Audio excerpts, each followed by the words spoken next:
রাজনৈতিক দলগুলোর বক্তব্য তার নিজের বক্তব্য, এখানে আমাদের হ্যাঁ বা না বলার তো কিছু নেই, বা এটা আমাদের কন্ট্রোল করারও কোনো সুযোগ নেই, কোনো ইচ্ছাও নেই।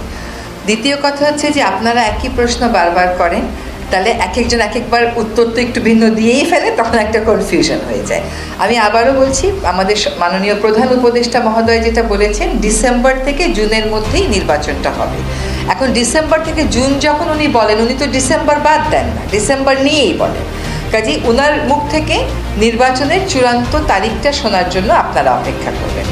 আরেকটা হচ্ছে যে সংস্কার আগে না নির্বাচন আগে, এ সমস্ত প্রশ্ন না। আমরা বলেছি আমাদের প্রাধিকারের মধ্যে সংস্কার, নির্বাচন, বিচার, এই তিনটাই আছে। তাছাড়া দ্রব্যমূল্য, আইন শৃঙ্খলা, এটা তো যে কোনো সরকারেরই প্রাধিকারের মধ্যে সবসময়ই থাকবে।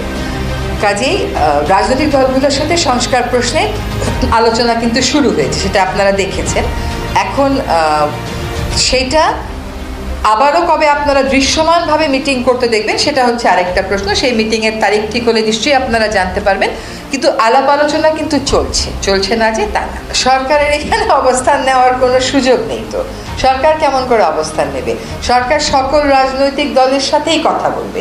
নির্বাচন গণপরিষদ হবে নাকি সংসদ হবে নাকি স্থানীয় হবে নাকি অন্য কিছু হবে, এগুলো তো সরকার নিশ্চয়ই রাজনৈতিক দলগুলোর সাথে কথা বলে ঐক্যমতের ভিত্তিতেই করবে। আর এক একটা রাজনৈতিক দল তার এক এক ধরনের কর্মসূচি, সে তার কর্মসূচি অনুযায়ী কথা বলবে, এটা তো সরকারের বিষয়।